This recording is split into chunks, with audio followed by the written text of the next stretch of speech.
While it is difficult to ever describe the work of the Emperor as rising from humble beginnings, said beginnings were nevertheless very difficult times.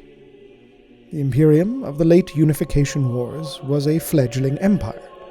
Its most decisive early battles concluded, yes, but still not fully in control of the desiccated husk that was Terra. The old world was dead, a new one was struggling to be born, and yet, for a time, it was good.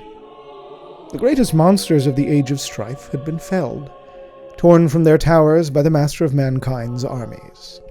His Imperium, as it had become known, was on course to become the first global regime humanity's cradle had seen for millennia, bringing stability and the promise of a lasting peace to a wounded and savaged planet. The Thunder Warriors, those iconic bearers of the lightning and raptor emblems of unity, who had wrought great violence in the name of their liege, and in their noble sacrifice was victory hard won. Yet within this passage into legend, the Thunder Warriors had unknowingly precipitated a brewing crisis that would come to be recorded as, to one's mind, one of the most fascinating and understudied events in the history of those early Imperial days. Know then that this is a record of a woman who dared to dream, of a conspiracy that brewed in the heart of a nascent empire, and of its calamitous downfall. A record of the Palace Coup. The Emperor was already placing his stamp upon the war-ravaged continents of Terra.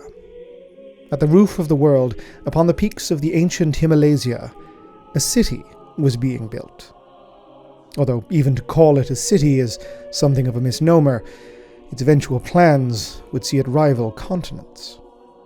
Even if, it must be noted, Terra's last ocean had long since been stolen, and the Emperor was yet bending his efforts into turning the remaining puddles back into the great seas they had once been.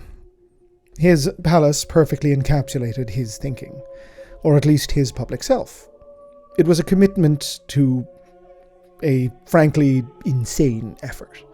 Even the air of those mountain peaks was unfit for human lungs, requiring localized atmospheric reconditioning that would take decades to properly render it habitable. But this was the Emperor. This was his unification. The ludicrous would be achieved because he willed it. Yet Terra was still a vicious world, still in the birthing pains of this brave new future. The most fervent of the Emperor's supporters declared loudly, to all that would hear, that the planet was all but united now, and only intermittent operations, undertaken largely by propagandists, economic sculptors, and, at worst, standing military forces, would be necessary to keep under control the worst of Terra's millennia-earned violent nature. Compliance was the word that had come into fashion, and the word stuck. Yet such idealism was, indeed, idealistic. While the mightiest genocide popes and sorcerer kings had been vanquished, remnants of those tyrannical polities, and powers far older still, nursed their festering wounds and poisonous ideologies in hidden holdfasts and occluded bunkers across the globe. Others still remained deluded and vocal in their opposition, unwilling to accept the seismic changes that the new Imperium was effecting upon the world. They believed in many things: creeds, religions, traditions, cultures, all of which the Imperium was, without discrimination, steamrolling into oblivion. Belief itself was the issue. I teach the end of belief. I am its terminus, its replacement. After me there will only be perception, a sight of the single truth, glimpsed from a distance. Thus were the words of this new emperor. And when the emperor declared something, that thing often had a habit of being made to happen.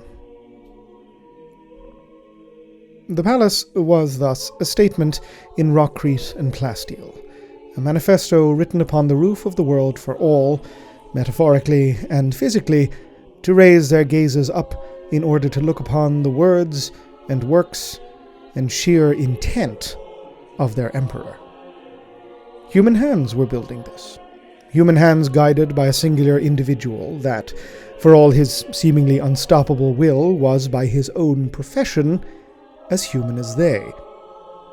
This cognitive dissonance was never seemingly an issue for the emperor, preferring to leave that to the work of the earliest iterators to smooth it out. He was no god, he declared, merely a king, a deliverer, a champion of a species who had lost so much, yet deserved so much more. A king needed a palace, and the king of the world needed a palace like no other. For millennia, Terra had been a world whose rulers squatted in the remnants of the past, within crumbling hive cities or dingy citadels, meager ruins of glories long gone. The palace embodied a vision. An era unlike any other required works unlike anything ever achieved. The palace was a promise of what was to come. If this was what humanity could accomplish on a homeworld torn asunder for thousands of years, what more could it achieve in the great undiscovered country of the future? It would, of course, project dominance, too, as a happy side effect. It was still a fortress, an impossible keep atop mountains a scant percentage of humans who had ever lived had managed to summit. No enemy, unless they be suicidal beyond reason, would ever attempt to assail such a citadel. Yet, as records of the time show, there still was dissension. Many upon Terra secretly, or not so secretly, strained under the new order. Scraps of chronicles one has parsed, conducted by those earliest of Imperial academics, speak of interviews where some nominally loyal Imperial subjects professed to occasionally miss the old world that was passing from their lives day by day, idly stating that this new Imperium was an austere place of law and order, far removed from the chaotic freedoms they remembered. If one is permitted to editorialize for a moment, such writing speaks to that most pernicious aspect of the human psyche, nostalgia. However else could someone on Unification-era Terra think of the past with any degree of fondness? How could an individual, safe for the first time, chafe under the Lex Pacificus, when they no longer risked dying of cancers at 30 years old, their genes soured by radiological munitions lacing their homelands, or flee from the onset of a mendicant nanoplague, or have their communities impressed into genetic slavery at the hands of this or that psycho-tyrant? Certainly those of Terra had never known the grip of centralized authority as rigid as that of the Emperor's rule. People learned a deference to a sole individual in numbers not seen in an epoch. Such rule provided structure. It gave one's life borders, whereas the anarchy before had, one must charitably assume, come with a degree of freedom that would no longer exist, even if the price of freedom must have been measured in countless lives spent in torture, torment, and agony. While one feels this mindset is immature in the extreme, your humble servant must beg one's acolytes to bear in mind that this is to be considered as the events of this record proceed to unfold. It should of course be noted that the central figure this chronicle concerns itself with did not, by any means, harbor misplaced romanticism for the Terran past. She was, if anything, a product of all of the good that unity had brought to the human homeworld. Uama Kandowire was born in the Banda Confederacy of Sud Afrique during the early years of the Unification Wars, a time when the Emperor was just one of many warlords vying for regional territories. A region of relative stability, Kandawire's family was of moderately wealthy means, affording her a childhood of comparative peace and happiness in her family's secure compound.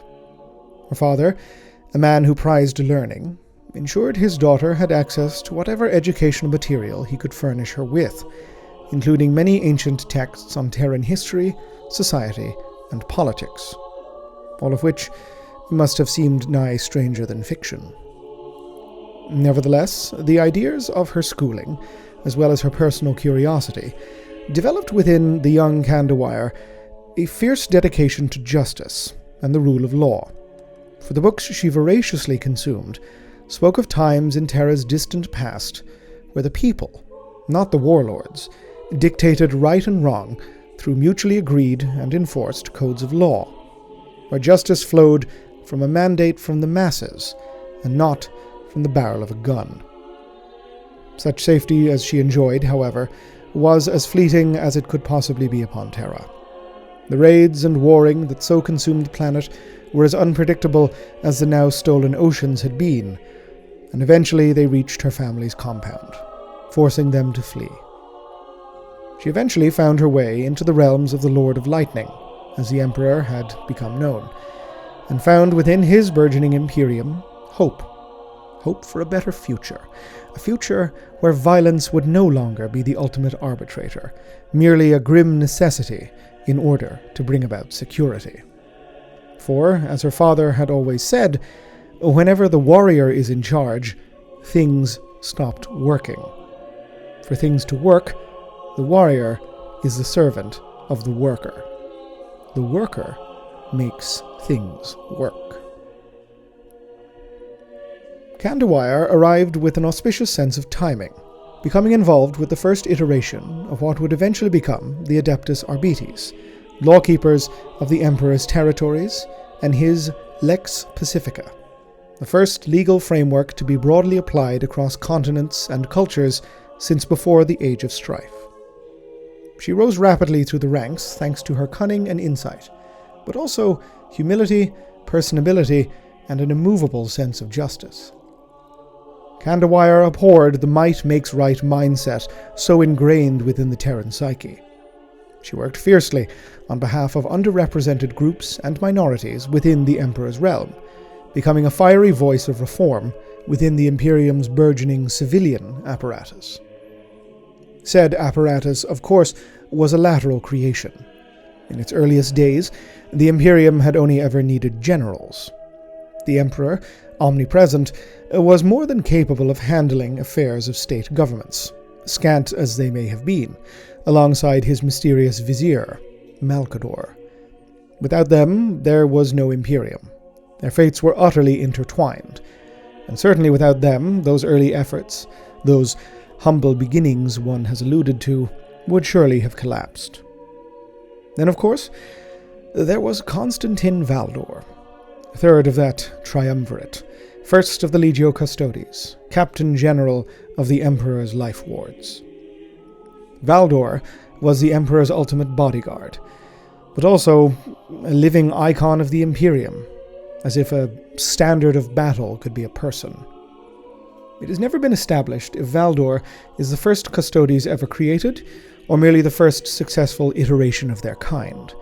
The bioalchemy and genetic artistry of their creation was an especial aspect of the Emperor's personal genius, and between that and records being so scant, we will likely never know for certain.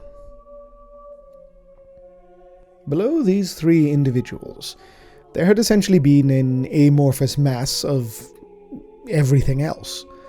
Warriors, soldiers, mercenaries, scientists, logistocrats, laborers, all formed the Imperium, but there had been little in the way of formal state apparatus as any historiator could identify it. The Imperium was, in those earliest days, a movement, not an empire. There were no statesmen to advise and represent. What possible advice could mortals provide this trio of titans? Who could represent them better than they themselves? For they needed no rest, seemingly, and could be everywhere they were needed. But the triumvirate could not rule in totality, not over everything, not over a planet, and armies certainly could not rule in their stead. Cities fell, then kingdoms, then continents. Hundreds of subjects became thousands, then became millions, and the emperor's plan had been clear from the beginning. The methods of the past were to return. Rule by law, not violence or religion, was the credo of the Imperium. This led to the inception of the Office of the Magisters Temporal, rulers and administrators for the Imperium's first Terran provinces, tasked with the security and taxation of these newly stabilized regions. These were in turn eventually administered by the Lords Civilian, a higher office who were responsible for groups of provinces. The initial system was unwieldy and wholly insufficient. The birth pains of a newborn administration on a planet that had not seen one so complex for millennia. It was barely able to keep up with the demands of the population it was nominally beholden to. Food riots and currency runs were common, as the demands of the Emperor's armies were always seen to supersede civilian concerns, and these demands could change in an instant. This system proceeded for approximately 70 years from its inception, lasting in its stuttering, ad hoc form until the foundations of the palace were becoming solid and the time and effort were spared to develop a more formal and secure system of internal governance.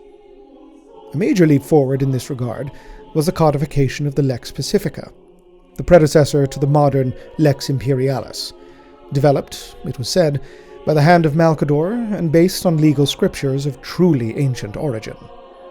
The Lords Civilian were now overseen by a higher body still, the first 4 High Lords Civilian.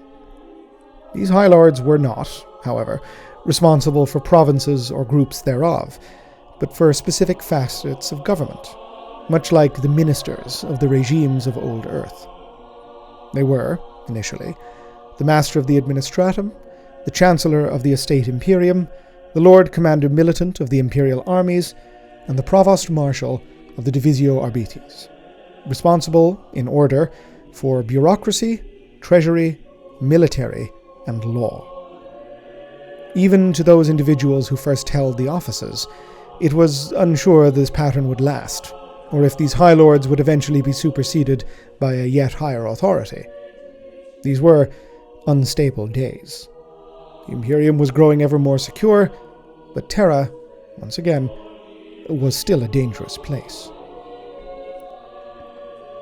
There were forms of governments from the distant past that were not resurrected in this new imperial age.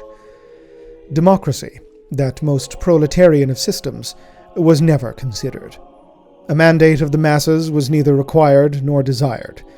The Imperium was fundamentally a dictatorship, a military junta, with the Emperor needing nor desiring no input from the people he ruled with a largely benevolent but ironclad hand.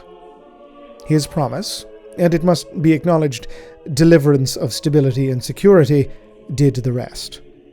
There was a great sense in surviving records of the time of relief, of even the wisest and most insightful members of the new empire accepting the promise of personal safety, health, and relative prosperity for the surrender of many important but distant freedoms.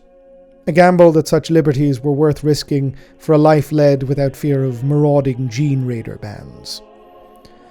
It was not that civilians were without representation or power.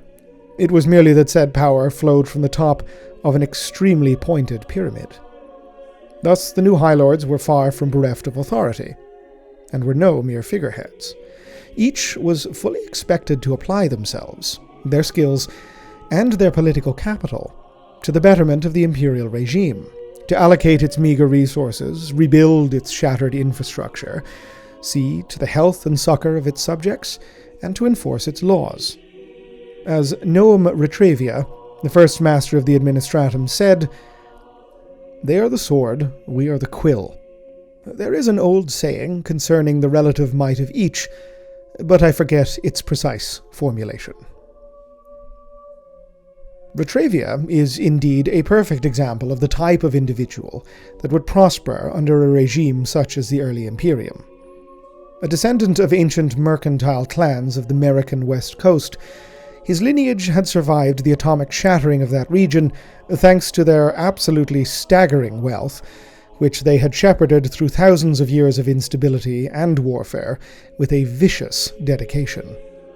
Retravia had pledged to the Imperium willingly. A family such as his knew power when they saw it, and had raised their scions accordingly. The clan's extremely valuable technology, proprietary in many respects, and armoured fighting regiments had been a huge boon to the Emperor's power projection within that region of Terra, and for it, Retravia was due for a position of standing. Happily for all concerned, and despite his deeply cynical drive for personal enrichment, Retravia was a political animal and a superlatively skilled logistician. Through full application of his talents and leadership, the administratum grew exponentially, deepening its reach and its efficiency with each passing year. It was through Retravia that the Imperium came upon its first chancellor of the estate Imperium, Pelops Dravagor, who, as master of coin and taxation, was in lockstep with the administratum in almost every capacity. To attempt to balance the scales, Malcador had installed Cleasan Wea as Lord Commander Militant, ensuring that all diktats of the military regime could be communicated smoothly and with as little personal input as possible. This, of course, left Uama Kandowire, Provost Marshal, risen through office by a series of machinations, yes, and bold public moves, that even her own writing she finds difficult to recall the sequence of. She was neither a lauded commercial magnate, reformed warlord, dynastic inheritor, or political animal. Prior to her ascension to one of the highest offices in the land, she had been a notable but relatively minor prosecutor in the palace's burgeoning tribunals, who, for whatever reason, had caught the eye of the sigillite. It can nominally be said that Kandawire was an appointee of Malcador, yet it must be acknowledged that she rarely behaved as such during her time in office. While Lord Commander Wea, a remarkably competent general, still took orders without question from the Emperor, Sigillite, and Captain General, Kandawire would frequently find herself at loggerheads with her supposed benefactors, insisting on finding alternative paths to law enforcement when many called for indiscriminate and heavy-handed use of force. It is notable that, for all the essentially oversightless power over civil order she had, there was never anything approaching an authoritarian streak within her. Her reformist tendencies were ever at the fore, and while it is beyond doubt many would consider her to have been a bleeding heart, the impressions of others never seemed to bother her. The warrior is a servant of the worker. That was her mantra, and her relentless pursuit of this must be borne in mind as one of the major catalysts for events to come. At some indeterminate point in the years following its occurrence, Uama Kandowire pursued an especially private investigation into the Battle of Mount Ararat. Imperial history upon this era, scant as it is, has startlingly little to say about that calamitous clash of armies. What is curious is that even amongst what records have survived until our present era, concrete information is scarce. Some records refer to it as the final Battle of Unification. This is false. Smaller conflicts continued to be waged across Terra following it. To make an analogy, Mount Ararat was, for all intents and purposes, the Unification Wars' Ulanor. It seems the battle was a decisive blow against a foe that could possibly have been the last power on Terra to pose an existential risk to the Imperium. Even this, however, is presumptive. Your most humble of learned servants must beg your forgiveness. We currently have no means of establishing precisely who all 20 legions of Thunder Warriors were dispatched to engage. All we do know is that which Imperial public missives declared. the heroic embodiment of the ideals of unity, the Thunder Warriors, they who had shed so much blood. Every soldier of the Legio Contagious had perished at the battle. The Imperium would now endure, thanks to their sacrifice, delivered to the apex of global domination. The Emperor's future was at hand. The wars from here on would be formalities of enforced capitulation. What is deeply interesting to this is that this was only a laterally established narrative. In the months following the battle's aftermath, it was as if the Thunder Legions had simply vanished. No reports were delivered to other branches of the Imperial military of their movements and deployments. No doubt many assumed that a security protocol has been changed, but others grew quietly alarmed. Reports of substantial losses within the Thunder Legion were acknowledged, but they still technically existed, but only on paper. Another form of cognitive dissonance that the Emperor was clearly demanding of his subjects, and one that the Imperial household was simply not addressing. Even this narrative, however, conflicts with established history. We know from the sundry tales of later deployments of the original Legiones Astartes upon Terra that the planet was far from unified. While threats of truly existential danger may not have existed in the same quantity, there nevertheless remained pockets of resistance, recalcitrant regimes, and runaway technology that required the deployment of transhuman, genetically augmented troops. The loss of the entirety of the Legio Contagious should have been presented as a massive military emergency for Imperial command.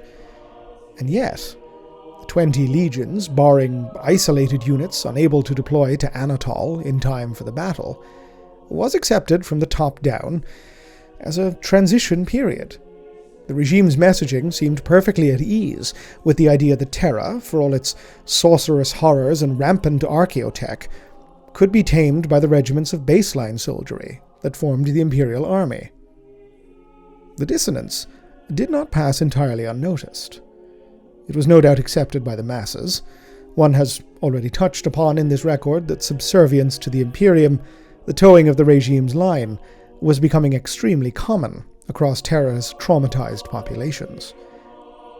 But there remained individuals with the ken to understand that all was not right, that, depleted even as they were by centuries of warfare in his name, as well as their rumored genetic instability, 20 whole legions of transhumans could not have vanished overnight.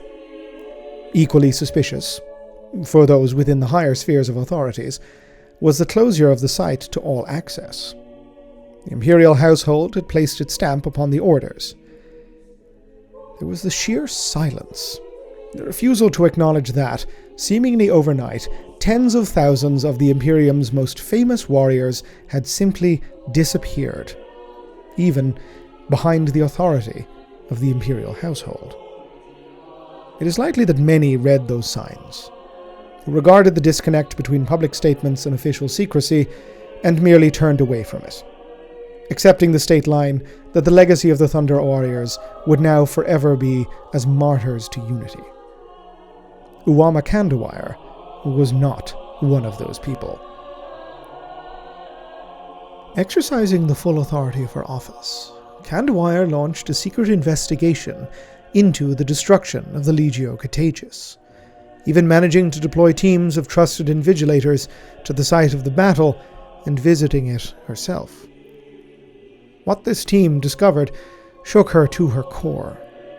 Fragments of oromite, the composite material that, while appearing gold, was anything but.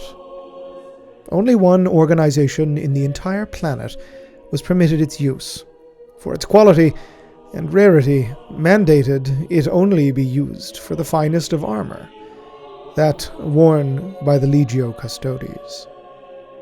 Official records make absolutely no indication of the Legio's deployment at Mount Ararat, yet there was evidence that custodians had taken part in the conflict to such a degree that even their faultless armor had been damaged.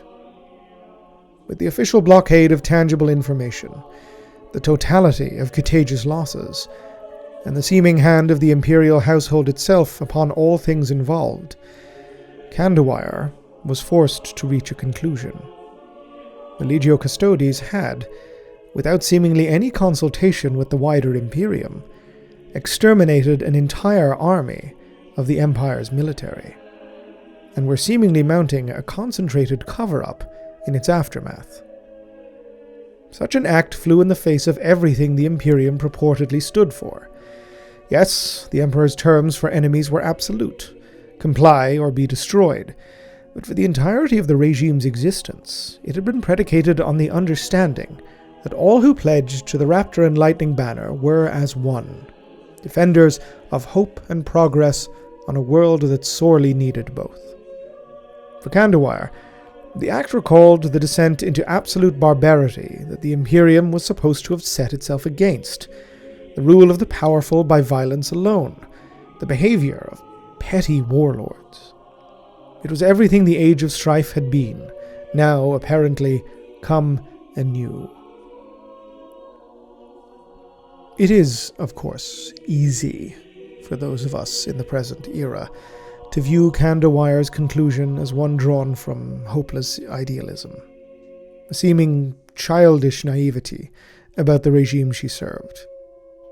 Such thinking is presentism of its worst kind. The first Provost Marshal was as much a product of her age as the Thunder Warriors themselves. She was a creation of that benighted Terran epoch, yet one who refused to submit to the temptations of expediency and dared to dream of progress and betterment. Progress, it must be said, that the Emperor had made a central tenet of the Imperium since its inception. Kandawire was no fool. From all records we have of her personal journals, miraculously preserved by the Imperial household archives themselves, she was fully aware of the conflict between her reformist tendencies and the military dictatorship she served.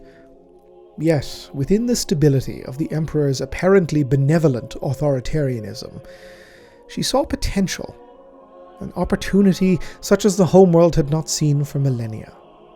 Much scorn has oft been heaped upon those who struggle within such systems, labor to effect change even as they submit to authority. One cannot pronounce upon this point of debate, save for the maxim of what path was there better. The fact remains that passing judgment upon Kandawire's, judgment is futile and ignorant. For all that was to transpire, she was a woman of solid conviction, who was attempting to make the world she cared for a better place for those without the ability to do so themselves. At its core, the apparent massacre of the Thunder Warriors, without any consultation with the High Lords, possibly even the Emperor, was an untenable breach of the Lex Pacifica. The law, it must be remembered, she herself was charged to keep and enforce, by whatever means she saw fit. Uama Kandowire was no fool. She was diligent in her devotion to the codes of justice her father had raised her upon. Evidence must be gathered beyond the fragments of oromite recovered at the battle site, and should that be insufficient, force gathered to project her authority. She was under no aspersions of the world Terra still was. As deplorable as it may have seemed, Kandawire was well aware that if the conspiracy she was investigating was indeed of the nature she suspected, it would only be possible to contain with the threat of violence, the proverbial stick behind the rule of law. She was facing what amounted to a coup d'etat by the Legio Custodes, a seemingly unilateral move by the military arm of the household against the Emperor and the Imperium. She would need allies, and within these allies we find equally fascinating insights into her character and judgment. Through means unrevealed, she was able to establish contact with a Thunder Warrior remnant of the 4th Legio Contagious, the Iron Lords, led by one of the apparently sole surviving Primarchs, a warrior named Ushotan. It must be noted to acolytes that, be you unfamiliar with the term, during the Unification Wars, the Primarchs of the Contagious were not those of the Legiones Astartes, possessing abilities beyond that of their genetically adherent sons. No, they were more akin to generals, no necessarily different from those they led beyond exceptional strategic acumen, or, as was more common with the era, skills of personal combat and sheer brutality. Ushotan led a force of Thunder Warriors that had escaped the fate that had befallen their fellows. And to say that revenge was a prime motivator for the Primarch was an understatement. Yet it must also be noted that Ushotan was a warrior of honor, at least to the ideals of unity. Kandawire's records note his contagious subordinates, many who already seemed in the beginnings of grand mal genetic apoplexy, retained the rapture banners they had served under. The Primarch himself pledged to spare the civilians and innocents that may become caught in any possible crossfire, and that even said violence would only occur if the High Lord herself ordered it. Per his own words, "We never broke our oaths. What makes you think we would do so now?" The final member of Kandawire's movement, albeit the most independent and indeed unlikely, was the scientist Amar Astarte, head of the Emperor's Biotechnical division. Astarte's career had begun in Age of Strife Terra, as a mercenarial genewright serving at the whims of various Terran despots, surviving purely on the value of her knowledge, making her indispensable. The monstrosities she crafted committed great atrocities, it is beyond doubt, almost all of which she was insulated from by virtue of her station within this petty kingdom or that, but never far from the proverbial gates. Within the Emperor's fledgling realm she found not only security, but extremely fertile ground, as the Lord of Lightning's genetic engineering projects were beyond the scope of even her wildest imaginations. Her talent was immediately recognized by the Emperor, and this genius he shackled to what was his greatest work: the creation of the Primarchs. Astarte's input was fundamental to their creation. The Emperor's genius, and that of other individuals one is currently conducting researches upon, was harnessed alongside Astarte's to create 20 beings. Transhuman demigods, upon whose fate the galaxy would change. Yet, as any student of this period of history knows, the project met with disaster. The 20 infants were scattered into the warp, believed at the time to be lost. Astarte, alongside Constantin, Valdor, and other members of the Custodes, was able to frantically recover their genetic data, enough to allow for the second phase of the project, the creation of the Legiones Astartes, to be able to proceed. It would be hampered by the loss of the infants, of course, but she and the Emperor, at the time, believed it was still possible.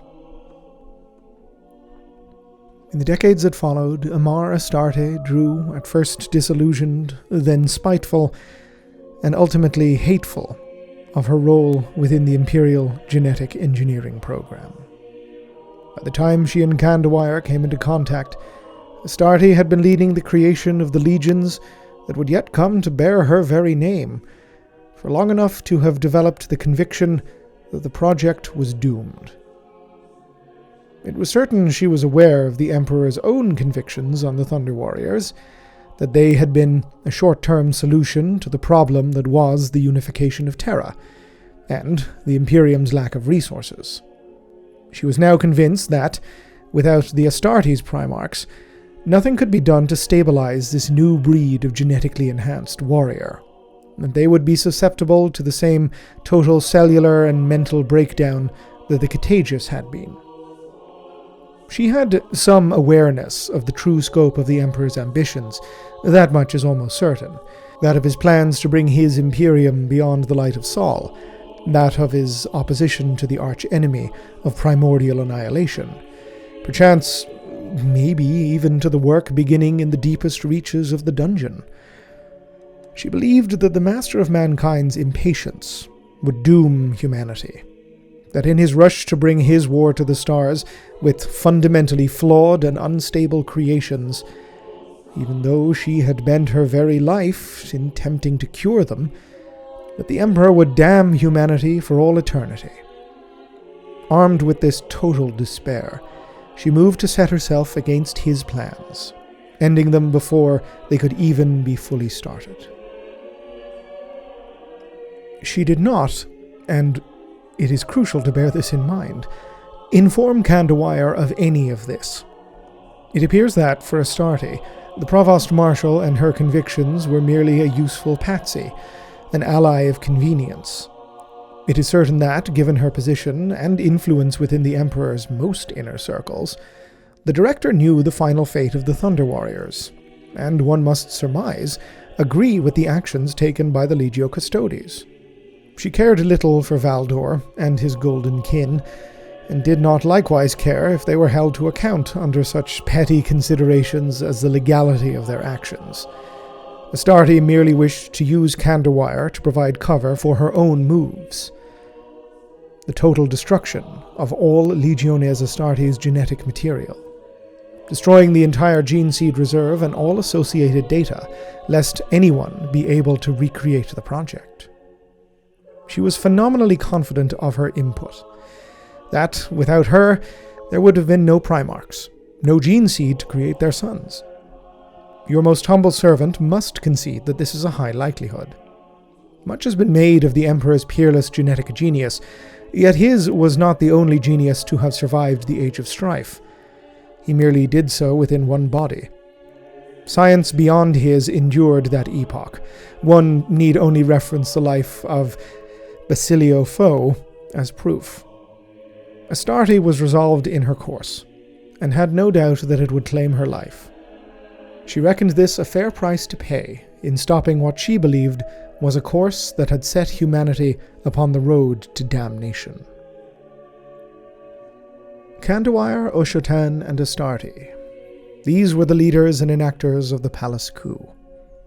As with many coups throughout history, the instigators possess vastly different reasons for their special grievances against the ruling regime, willing to work alongside one another, and yes, deceive one another to accomplish their own specific objectives. Kandawire, despite her co-conspirator's collar, would not make her move until she had obtained what she considered conclusive proof, delivered to her by none other than Constantin Valdor himself, through personal testimony.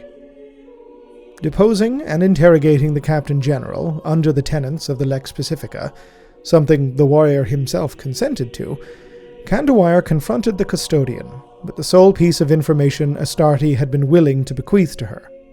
The creation of what Astarte had misleadingly told the Provost Marshal were new generals for the Legio Contagious, referring, one assumes, to the Primarchs.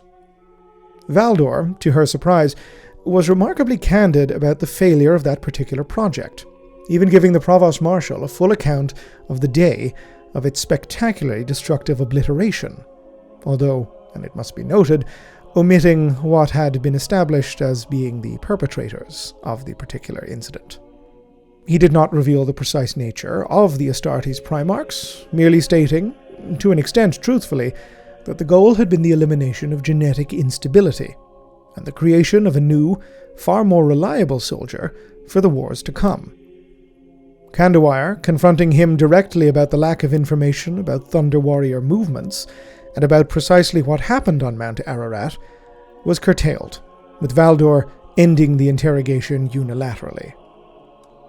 For Kandawire, this was all the proof that she needed. The worst of her suspicions had been confirmed. Legio Custodes, and at the very least Constantin Valdor, had operated under their own interests, and, fearing lack of prestige amongst the Imperium and lack of power with the rise of these new generals, had moved against the Imperium and its laws. The members of the coup had not sought to obtain this information lightly. The Provost Marshal had ensured that, as soon as she had proof she needed, her move could be made immediately, with as much haste as possible. She had carefully ensured Ushotan's forces, alongside a host of disaffected or disbanded Imperial army regiments, were covertly moved into positions close to the site of the Imperial Palace in Himalaya.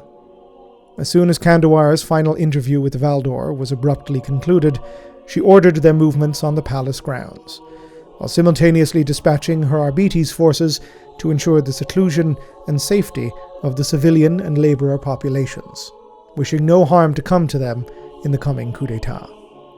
Simultaneously, Amar Astarte ordered the deployment of the Castellan Exemplars Regiment of the Imperial Army to secure her route through the Imperial dungeon to the Gene Seed vaults.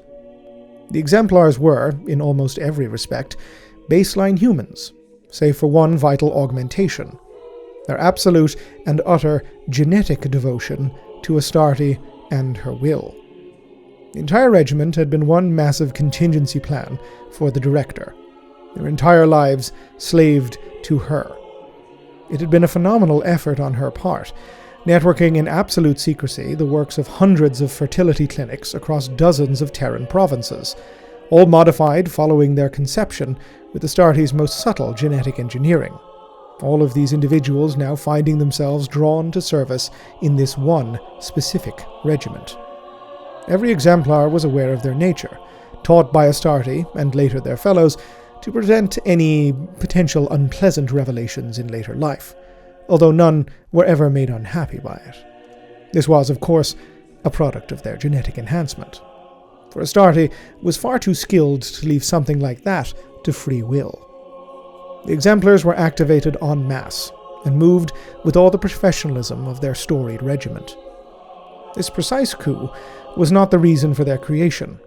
Astarte never had that great a plan, beyond the paranoid need for an ultimate armed contingency, but they would serve her well, nevertheless. The palace was, at the time, sparsely defended. It was still in large part under construction. The grand dome of what was to become the Senatorium Imperialis was a mere shell, awaiting completion.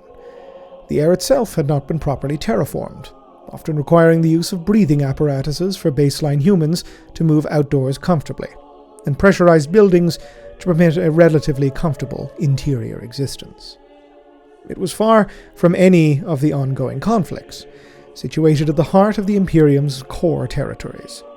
It was at the very roof of the world, such that even accessing it was a challenge. No great force of arms was deployed within its borders. There was simply no need for any. The Emperor was elsewhere, while the Sigillite was conducting a diplomatic mission to Luna. None of the Imperium's remaining enemies would be so bold and so foolish to strike against it, even without the Emperor in attendance. A skeleton garrison of squads from honored Imperial army regiments, Astarte's own exemplars, the arbitrators of the Provost Marshal, and whatever members of the Legio Custodes were in residence at the time, were all considered to be more than sufficient for the palace's security. Now, it was the Custodes who were on the front line. It was at the very gate of the Senatorium that Constantin Valdor took to the field to treat with the architects of the coup. Ranged against him was a host of Thunder warriors, modified mercenaries and their armored vehicles, all led by Ushotan and Uama Kandowire. The High Lord demanded the Captain General's immediate surrender for crimes against the state, accusing him of the extermination of loyal Imperial forces to ensure the continued primacy of his Legio Custodes. She asserted that all his rights, the rights of every Imperial subject under the Lex, would be fully respected, that if he was innocent of these accusations, he would have naught to fear. Valdor's rebuke was delivered with his customary unsentimentality. In a prosaic statement, he dismissed Kandawire's accusations, not because they weren't true, but because terms such as innocent or guilty were meaningless to one such as he, an architect of the species. No crime committed by the Imperium was too great if it made safe the future of humanity. The end, by the Captain General's word, would fundamentally justify the means. The Lex she cited, and had served, was a tool of psychological control, a means for the powerful to exert social control over their new populations. At best, it was a codified expression of the Emperor's will. He labelled Kandawire a fool for having believed it to the degree that she had, and that the true lesson of his interviews with her had been just that, of necessity, of the Emperor's ambitions, and what those ambitions had wrought. There would always be armies, and the newest one was about to take to the field. The deployment of the First Legion, latterly the Dark Angels, by Constantin Valdor was an act of singular historical import, and one redolent with symbolism that went far beyond their outstanding military efficacy. In their first combat operation, the newborn Astartes were tasked with the obliteration of the last of their predecessors, sent to battle those that had won so much of Terra for the Emperor, but who were rapidly passing into the fading history pages as the master of mankind's designs grew ever larger. As soon as they took to the field, the fate of the Palace Coup was sealed. But in truth, its fate had been sealed long before that point. Nothing escapes the eyes of the Legio Custodes. Kandawire's investigations and ideations had been observed keenly from the very beginning.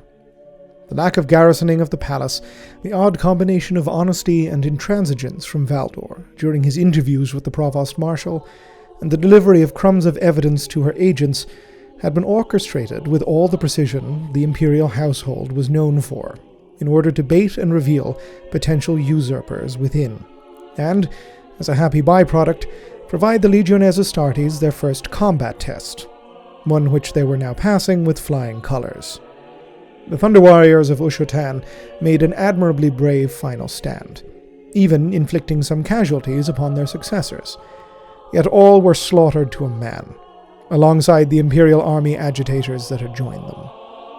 The contagious Primarch himself fell in single combat with Constantin Valdor, one of the last of his kind to bleed upon the surface of Terra, pitying the custodian for the sheer lack of pleasure or meaning that such a victory would bring.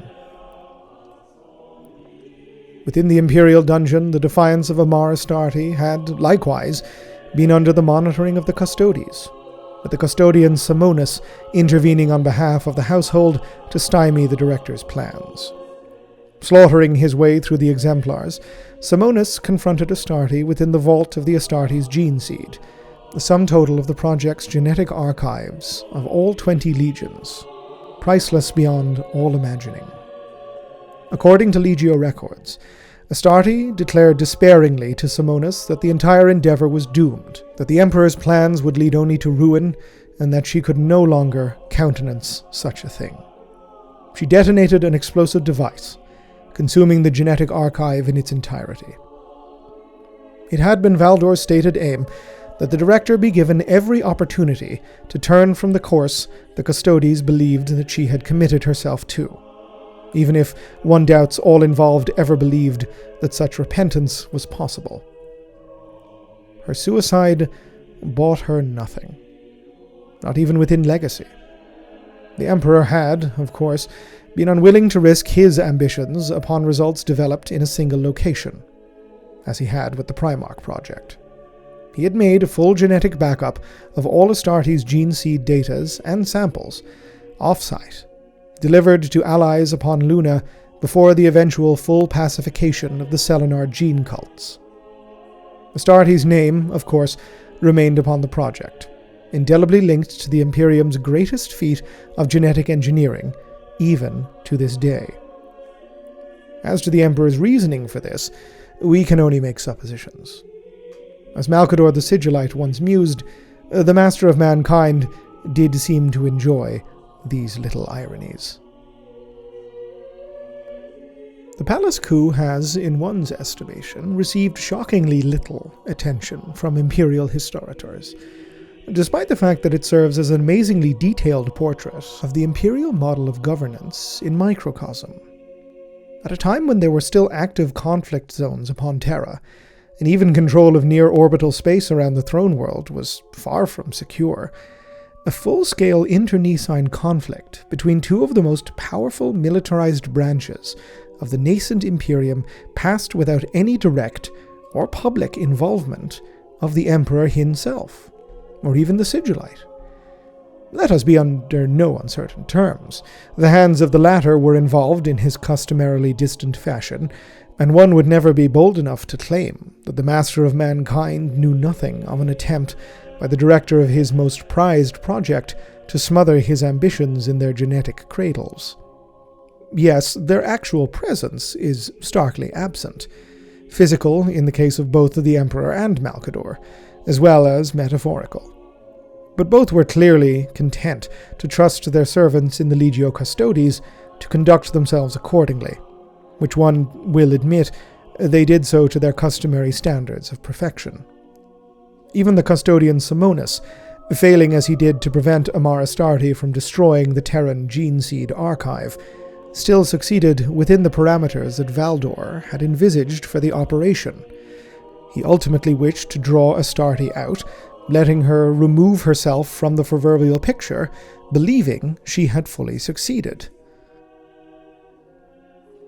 We have, or at least the Imperial household possesses, a significant amount of documentary evidence for all of this, from Custodes' records and testimony, to Legiones Astartes' after-action reports, to Arbiti's cleanup data. This material firstly leaves little doubt as to the actual involvement on the part of the Emperor. Valdor's own testimony, penned by the Captain General subsequent to the coup, indicates explicitly that his investigation and eventual liquidation of the Provost Marshall and her allies was not even communicated to the Master of Mankind, and subsequent discussions between Valdor and Malcador indicate no such communication was ever expected. Yet this is, in and of itself, consent on behalf of the Master of Mankind. The machinations inherent to this entire calamitous episode speak to the inherent fallacy of the Lex Pacifica, and its later successor, the Lex Imperialis. Kandawire was perhaps the first of her kind to realize that the Lex does not function as a true legal body, and was never designed to do so. Like the title of the absentee sovereign, the Lex served, and continues to serve, to project the illusion of legitimacy and stability that compensated for the Imperium's lack of anything resembling a coherent body politic. It ensured that there were no meaningful constraints placed upon the Imperial household and its proxies, said proxies being, of course, whatever the Emperor or the Sigillite happened to require. Far from any actual social or legal foundation, the Lex Pacifica was a mote of smoke designed to obscure a fundamentally unsteady political apparatus. People of the age, it has been pointed out previously, were seemingly desperate for structure. In many cases, this was a willing accedance to authority. In the case of Kandawire, it was a desperation for an order that brought a semblance of justice for the weak over the powerful. A hint that there may, just may, be some hope for a human civilization in this benighted age. In this light, one cannot help but wonder if the insistence that, quote, the Lex is everything, a statement extensively attributed to Malcador the Sigillite by both contemporaries and members of his so-called Chosen, represented a moment of profound candor from the old regent. It also leads to inevitable questions around the intentionality of the construction of the Imperium itself, and indeed the inevitable conclusion that it was, and has ever been, a means to serve the Emperor's ultimate aims. Kandawire, of course, knew nothing of this, at all. Even Amar Astarte was likely unaware of the Golden Throne and what lay behind and beyond it, as the destruction of the gene archives and the later securing of Luna freed space within the Imperial dungeon for that altogether grander project. This was design. The deliberate ignorance the Emperor and his closest cultivated in those below them was in order to extract their knowledge, labor, and service. The Imperium, like the palace the coup attempted to take, was a statement of intent, a massive laboratory, and a fortress, all within which one man sought to harness a species to enact his will. One cannot help but admire Uama Kandowire. She was, for all her faults, a woman of an idealism that had long since departed Terra, a figure who was attempting to do what none had done for millennia, to build, to make a world where the weak were able to bring the powerful to some measure of account, to elevate humanity beyond the barbarism that had defined it for so long, to bring about a world where words could matter more than a gun. It is As one has said, only with the benefit of 10,000 years of hindsight are we allowed to even think about judging her. Hers was not a naivety to one's mind, but merely a belief in what was possible. Her sin, if it could even be called that, was daring to believe, just for a moment, that the Emperor was actually who he claimed to be, rather than merely another, altogether singular version of countless men throughout our history who have believed themselves above their fellow humanity, and believed the demands of their vision and ego supersedes everything around them. Those scholars that heap scorn upon her for such a belief are projecting their cynicism as a means of self-defense, lest they be forced to admit to themselves that they have simply accepted their place within an empire that apes legitimacy for the sake of a more total repression than can possibly be imagined. Had the world had more people like Uama Kandowire, one can only wonder as to what future we may have come to inhabit, far removed from this rotten thing pretending to be an empire. Ave Imperator. Gloria in excelsis Terra.